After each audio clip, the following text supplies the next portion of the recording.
This is a cold, hard truth for salespeople. A customer will buy a lesser product from someone they like versus buying a better product from a salesperson they don't like. Welcome to Get Unstuck and On Target, the weekly podcast that offers senior leaders insights and strategies to not only lead with confidence and vision, but also to achieve groundbreaking results. I'm your host, Mike O'Neill. I coach top-level executives on the power of ethical leadership to forge teams to be as united as they are effective.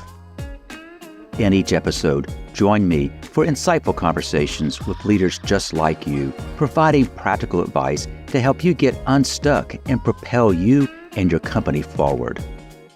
Let's get started. Welcome to a very special episode of Get Unstuck and On Target. I can hardly believe it, but this is our 200th episode. It's a huge milestone, and I want to start by thanking all of my incredible guests, loyal subscribers, and regular listeners. You've made this journey possible, and I'm so grateful for your support. In my work with leaders, I found that the best lessons, the ones that really stick, aren't just about strategy or tactics. They're about people, relationships, and trust. These are the principles that not only drive results, but create lasting impact. And that's exactly why I'm so excited about today's guest. Joining me is my friend Steve Landrum, a seasoned sales leader who truly understands what it takes to connect with others and build trust. In this episode, we're not just talking sales, we're diving into timeless lessons about leadership and influence that apply to anyone striving to make a difference. As an executive coach, I've seen firsthand how mastering these principles can transform leaders into the kind of people others want to follow, not because they have to, but because they want to. I couldn't think of a better guest to help us mark this milestone. Let's get started. Joining me today is Steve Landrum, principal of Etowah Sales Solutions. As an outsourced VP of sales, Steve brings a wealth of expertise in driving revenue growth and maximizing sales potential for small to mid-sized businesses. Utilizing the proven sales acceleration platform, Steve helps businesses across a variety of industries unlock their true potential. In recognition of his impact and service to the business community, Steve was honored with Sales Acceleration's prestigious President's Circle Award, both in 2023 and 2024. Welcome, my friend, Steve. Thank you, Mike. Thanks for the opportunity to share with you this morning. I have the opportunity to invite guests literally from all over the world. The advantage I have with Steve is Steve and I know each other. We are friends.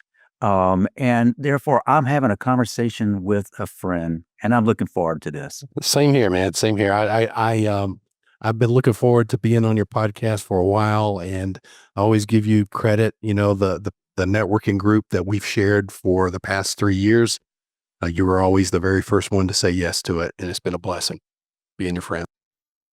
Thank you. While you brought that up, let's just make a shout out to what that is all about. Would you share with us what that group is and what the purpose is? I appreciate that.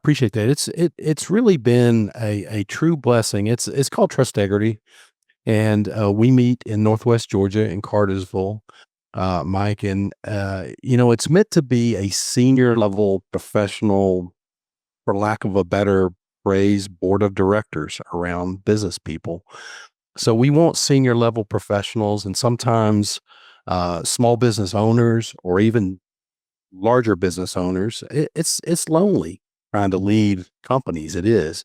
So we've formed this great group of senior level professionals. Some are business owners, some are in C-suite positions, but it's meant just to be a format once a month, 2 hours a month is when we meet, just to collaborate and confide in each other of what how business is going. It's a high level of trust that we've created. And we just share a lot of business secrets together, and it's just been a blessing. It has been a blessing. It's hard to believe it's been 3 years. I wanted to open with that in large part just to point out to our listeners, and that is, the reality is being in key leadership, it can be lonely. And the question is, who do you turn to? Right. So if you do not have a peer group to tie into, check out Trust Integrity. There are chapters opening up literally all over the country. Now, it sounds like we just did an advertisement for Trust Integrity, but the reason I wanted to have you on today is I wanted to tap into your years of experience leading sales teams. And what we decided to do that our primary focus today is not so much on sales leadership mechanics, but lessons that you've kind of learned along the way, lessons that you might think only apply to those in sales leadership roles, but no, they can apply just about anywhere. So why don't you kick us off? What might be some things you want to share with us? I appreciate that, Mike. I appreciate that. I could, we could make a podcast, separate podcast of, of details on sales leadership and techniques and, strategizing with a business owner and building all the content that I do for owners. But I really wanted this to be kind of foundational lessons, that I've learned and practiced. Thank goodness I always talk about I had great mentors that teach me business principles over my career. And I've used these all the ones, all these things I'm going to talk about this morning. I've used them. I practice them. I teach them to my business associates and business owners that I serve, as well as their sales teams. So I really kind of wanted to make it more foundational. Some of the things that we'll talk about today. Some of these I think a lot of people may understand, but they don't necessarily practice because some of them are actually counterintuitive.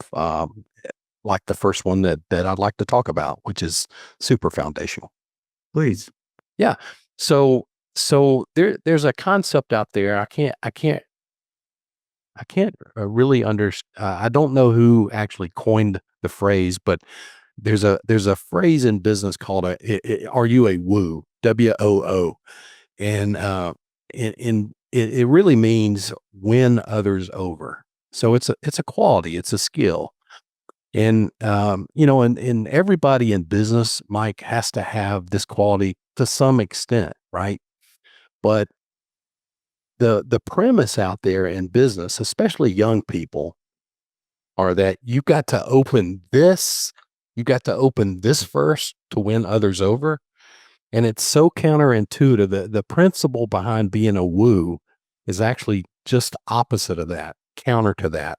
You got to open these two things first to become someone that another person may trust.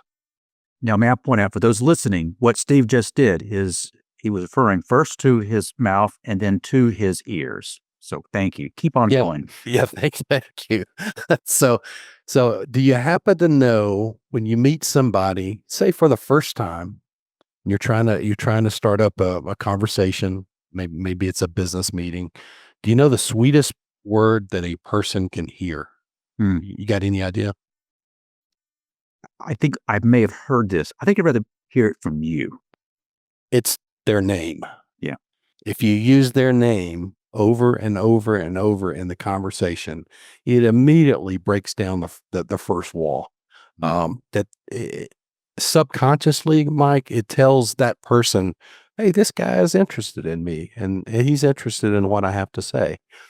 And here's the really really cool part about this principle is that if you're in this conversation and you're genuinely interested, and everybody can see a fake, and everyone knows that if someone is genuine or not.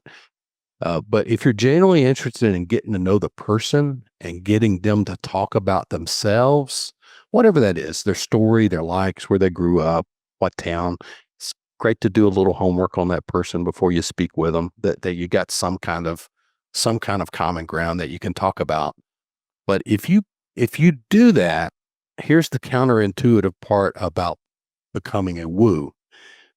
When you get them talking about yourself, just as I said earlier, the subconscious part of that equation, the principle, is that they really feel like you're interested in them.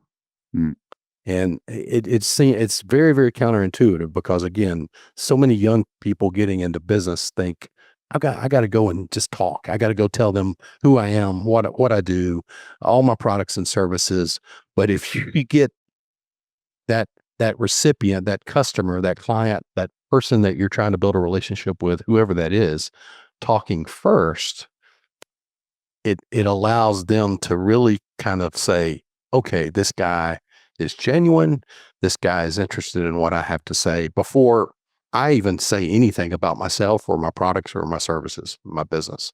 Um, Steve, I've read a number of sales technique books. I've taken courses on sales techniques. And I think if you were to boil down, what really matters most isn't the technique, it's the genuineness of what you just shared. And that is, if you're really going to woo someone, if I'm understanding you correctly thus far, you stress the power of using their name, the power of using your ears by asking questions that are genuinely intended to learn more about them, and that in the process of sharing more about themselves, they may be much more inclined to share things that would be maybe more hard to share, such as they're struggling with sales or those type of things. Am I hearing that correctly? You're spot on. You're spot on. Yeah, you do this because I know you, Mike. You do this extremely well. You're a fantastic listener, and if you do this well from the start with a relationship, when you're building a relationship for the first time, you usually earn a friend for life. You really do. It builds trust with them immediately, and whether you do business or not, that's the foundation that you're trying to pour into any kind of relationship, whether you're a salesperson, whether you're a business owner, whether you're a C-suite person in the company, listening and taking interest in the other person first. I can't take credit for this because this is a principle, again, that was taught to me and I practiced, but it's also, you guys have heard of Dale Carnegie, right? Of course. Dell talked about that. Dell talked about that the sweetest word a person can hear is their name. He did that in How to Win Friends and Influence People. But if you do that, um, you got a friend for life, and you're on your way at least to building a relationship with that person that you want to build a relationship with. It doesn't matter. Here's the really takeaway. If you're in as a salesperson or a business person, you're trying to sell your business as a business owner to the recipient. If your products and services are the best that's out there and they resonate with that client, and you have done a good job of differentiating yourself from the competition, those two things. If you resonated with your products and services, you've done a good job of saying, I'm the best out there from the competition. But if the customer doesn't like you and trust you, nothing else matters. Nothing, it's not going to go forward. So that's why I always stress to sales teams, to people that I coach and try to influence, is open these things first and get your recipient talking about themselves. It's just a timeless principle that anybody can use. Excellent. What's another lesson you want to share? Well, some of these are tied in. Some of these are tied in, but you can obviously earn trust by getting a person, as I said, talking about themselves. But someone will usually believe someone else talking about you rather than yourself. Hmm. So whenever the time comes to where you got to do some speaking, right? You got to do some selling, you got to do some education about who you are and what your business is all about. Other people who say good things about you will resonate, will hold heavier weight than you actually saying it yourself. That's a timeless principle too. And it goes back to an old proverb. And this is one of my favorite proverbs. I love it. I've tried. My grandfather actually practiced it. but it's a good name is to be desired more than great riches. This is Proverbs 22:1. It's a Mm. biblical proverb. And here's the thing, Mike, if so many talented success you know, people who are extremely skilled in business or their products and their services, they get that backwards. They think by having success and selling and all the money that you can spend, if I concentrate on building that first and getting the money flow first, the good name comes after that because everybody looks at me as a great success story. But again, it's counterintuitive. If you build your name, and again, a name was something that was given to you, right? It Yes. was something that you didn't choose. Somebody gave you that name. So what are you going to do with that name? That's I love these core foundational principles, but if you build your name up first so that other people have something great to say about who you are, uh, the riches come, the money comes from all of that. Uh, and you can do that in a number of different ways. I always really promote people talking about knowing and promoting who their core values of what they stand for. As a business person, everybody should know that, and there's a lot of great ones out there, but I would say less than half the businesses that I work with actually can name what their core values are. And every person, uh, from the top down to the sales force, uh, down to every worker that's in the company, should know a company's core values and what they stand for. And there's timeless traits that are all virtues from a client. For instance, honesty and trustworthiness and likability, smart. This guy's smart. These are all virtues that a client will gladly tell others about if you deliver them, if you're genuine in delivering those things. So what I do is, I always like to say trust is earned, right? So relationships are built over time. Trust is earned over time, and it only takes one instance. That's the sensitivity and the criticalness of what trust and relationships is all about. It only takes one instant to tear down a lifetime of trust, right? And we know this principle from marital relationships, from friendships. It applies also in business. So work on building trust with the client. Ask for recommendations. Going back to the principle that a good name is to be desired more than great riches, and getting people talking about you to other people. Ask for written recommendations. Use LinkedIn. Down at the bottom, you can go to my LinkedIn page and you can see all the things that people have written about me, as a businessman. And those are just living billboards for your business. They never go away. And I really encourage business people as well as salespeople, any kind of business person, to do that, to use that. So, Steve, if I might pick up on that, for those who are watching, you literally have that on your backdrop on the what we're reading. And let me read it for those who are listening. You write, lead with a servant heart, act with integrity, be fearless, and deliver excellence. There's no question where you stand on those issues. Naturally, when you look into the camera, you see those same things, so it's a reminder to you. Let's pick up on this referral. You're saying that the most powerful thing that we can do is, one, be mindful of how we're perceived by others, but the best way to grow your business is through referrals. You mentioned asking existing clients for referrals, because these are happy customers. Happy customers will be happy to share that. I think it's generally accepted. Unhappy customers to share much more prolifically. For But sure. you've stressed that If you have good client relationships, don't be hesitant to ask, who do you know? Bingo. I do this all the time.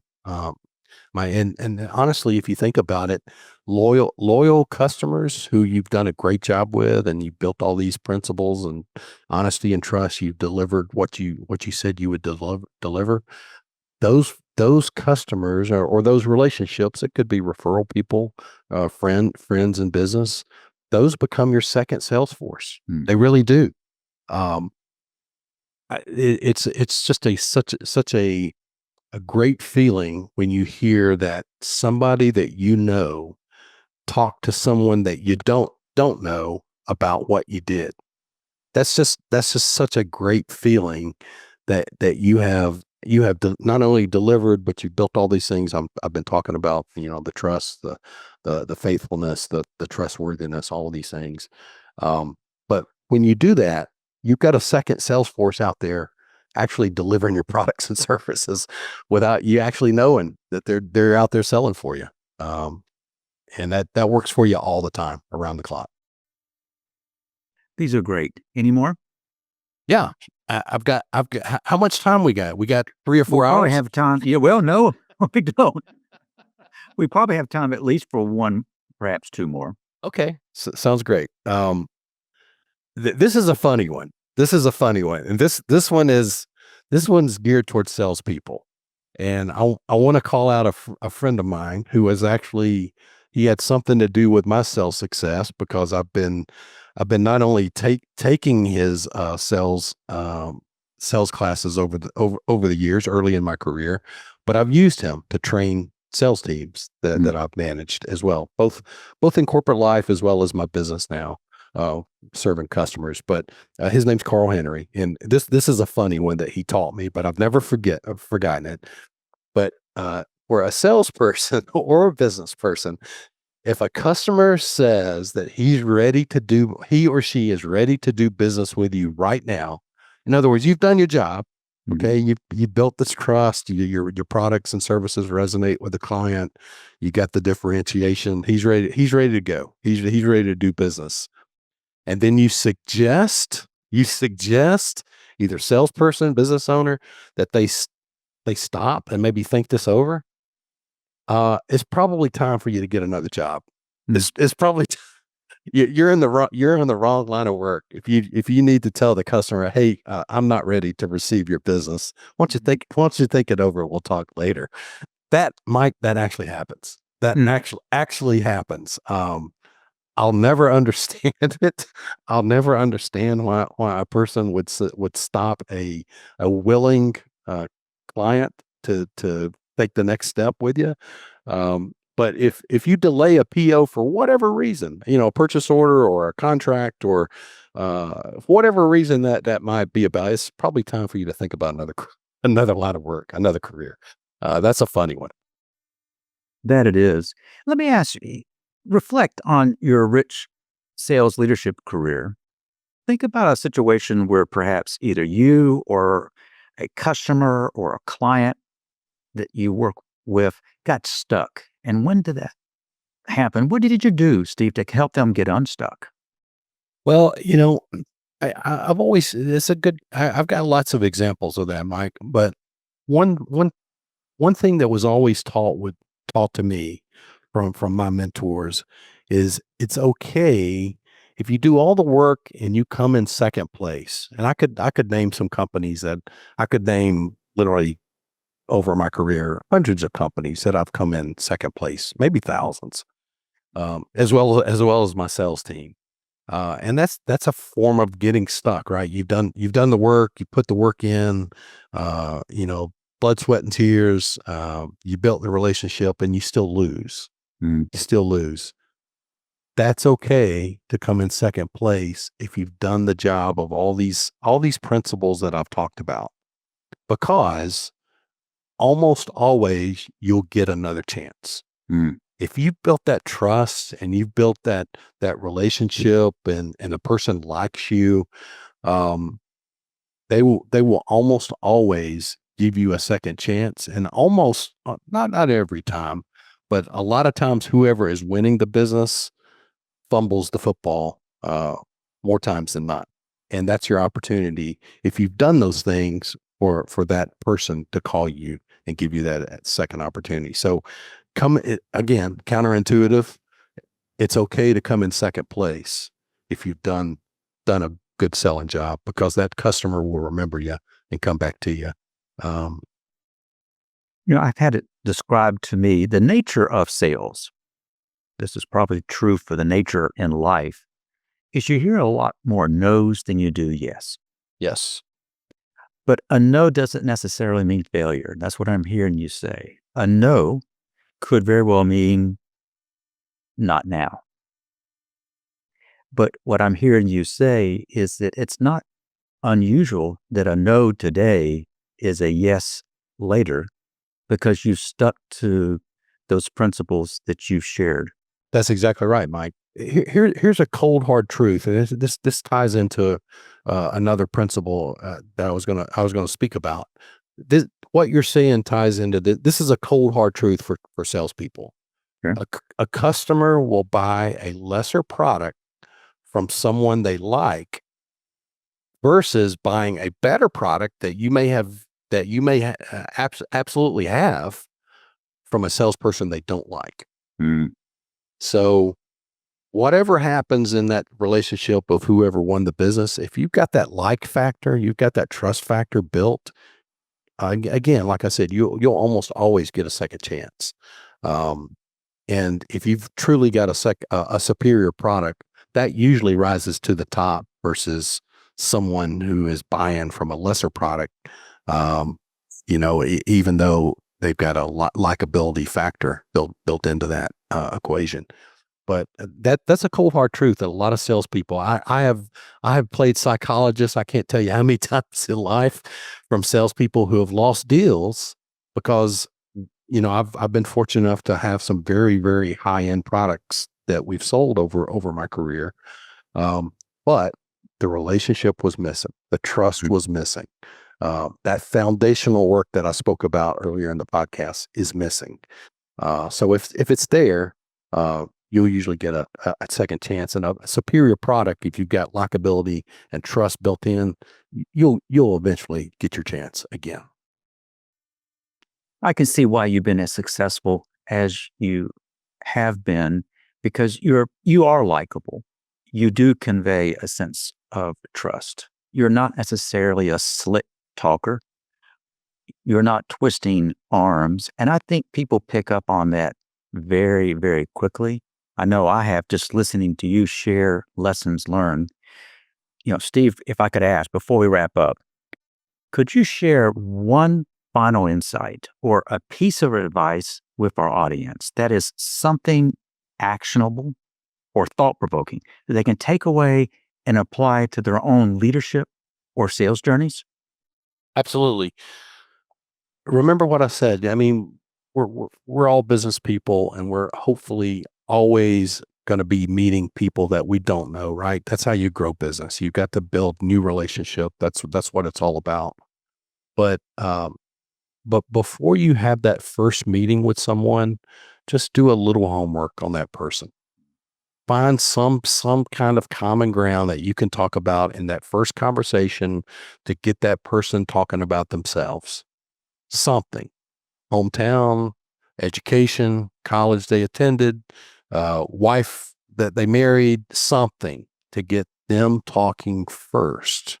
And too many people don't do their homework before they go into that first introductory meeting. So that's a great takeaway, and it's very at the very foundational bottom level of that first meeting. Excellent. Before we close, I like to leave our listeners with this question, and that is, why do people choose to follow your lead? Is it out of obligation or is it because they believe in your vision? Empowerment starts with clarity, confidence, and resilience. As an executive coach, I help leaders build these strengths to inspire their teams and drive meaningful results. At Bench Builders, our mission is to transform good leaders into great ones through practical strategies and deliver lasting impact. So if you're ready to elevate your leadership, Visit bench-builders.com and learn how we can help. Steve, I just plugged myself. I hope that doesn't come across as too self-serving, but I do want to thank you for sharing your valuable insights. If folks want to connect with you and learn more about your work, what's the best way for them to do so?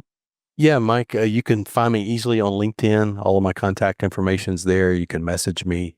My cell phone is 770-313-8282 if I don't mind sharing that. But the easiest way is to connect with me on LinkedIn. Excellent. We will include your LinkedIn profile in the show notes for those driving. Don't worry about it. You can click that. You will be richly awarded to connect with Steve. I can speak from firsthand experience. And finally, I want to give a big thank you to the subscribers for tuning in. And I hope today's conversation with Steve has sparked some fresh ideas and inspiration to help you get unstuck and on target. Thank you for joining us for this episode of Get Unstuck and On Target. I hope you've gained insights to help you lead with confidence and drive your organization forward. Remember, at Bench Builders, we're committed to your success, your leadership excellence, and your strategic growth. If you've enjoyed our conversation today, please leave a review, rate, and subscribe to keep up with our latest episodes. This show really grows when listeners like you share it with others. Who do you know who needs to hear what we talked about today? Until next time, I encourage you to stay focused on the target and continue to break new ground on your leadership path.